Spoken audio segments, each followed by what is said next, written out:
driving, and we are on our way to the Black Hills today because Kenzie Glanzer is getting married, and so I'm gonna be a part of that and officiate that wedding. So we're excited about that. We're excited to go, and just wanted to come to you though on the way here and let you know that we are going to have in-person worship at Bethel Church on Sunday. So want to invite you to join us at 10:30 on Sunday morning as we worship together. Just keep in mind a couple things that as you're trying to make that decision on whether you want to worship. If you're not feeling well, you've been around somebody that's not feeling well, we just ask that you stay home. If you have any COVID symptoms, we're going to really try to do social distancing, and so just really work on spreading out in the sanctuary and in family groups. Also, masks. I know that's a point of concern, and people have been asking. There is a mask requirement in Beadle County. There's a resolution that passed in Huron and then in the county as well that says any place that's open to the public, they uses the language of masks are required, but there isn't really any enforcement of that. So the way that we are handling that is we want you need to be informed that is what the resolution states, that they want you to wear masks. That is very, very much strongly encouraged. We would encourage that as well. This for a moment.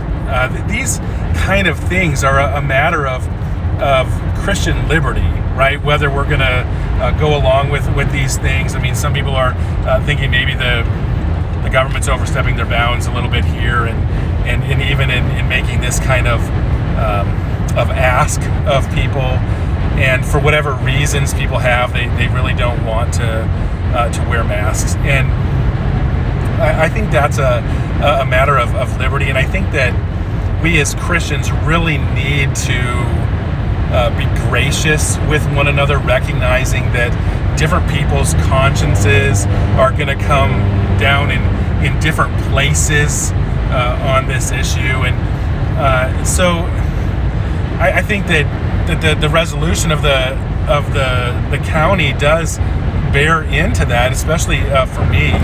I think that when the county commissioners do all of this research and all of these things, trying to put something in place to keep people safe, I think that does weigh in on where we should fall on this stuff. So I guess, for me, I really think that, coming and going for sure, we need to try to obey that. I would encourage you to think through that a little bit before you're making a decision on how you're going to come to church and where you're going to be a part of that. But I just do want to stress that we need to recognize that this is a matter of Christian liberty on where we fall in this.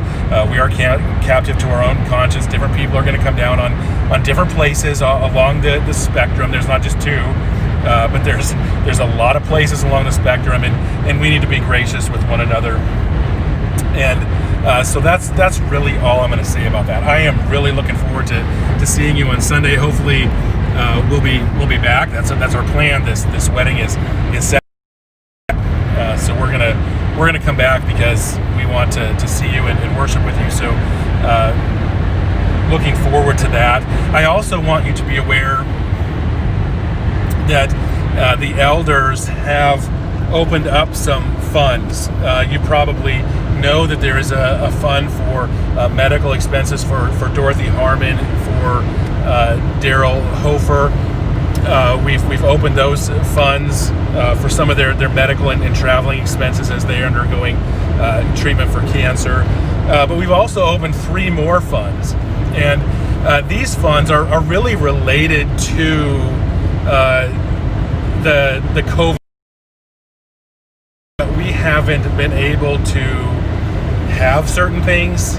For instance, our Harvest Missions Festival, we were going to do that, but because of the way things were, and we just couldn't have any kind of harvest. So we are opening a fund. So if you would like to give to missions, and really the Harvest Missions Festival offering is designated. Half of it goes to domestic missions within the United States, church planting, and then the other half goes to foreign missions. Half, I believe, stays in the Central District and goes to church planting and efforts here. The other half goes to missionaries and efforts around the world. So the Lord is leading you to give to that fund. We've opened that. It's open until the end of the year. So the Christmas Eve program isn't going to happen this year the same way. We're probably going to have some kind of service that evening, but usually that night we give an offering and we dedicate it to MCC. And MCC is a relief organization, and they do a lot of really good work. One of their ministries is a meat canning ministry, and so a quarter of those funds are actually designated to that meat canning ministry. So this is not places in the United States. This is places around the world, like if there's a tsunami or some kind of thing like that people need to go in and help. MCC does that, and so this money would be designated to that. So if the Lord is leading you to give to that, then that fund is also open till the end of the year.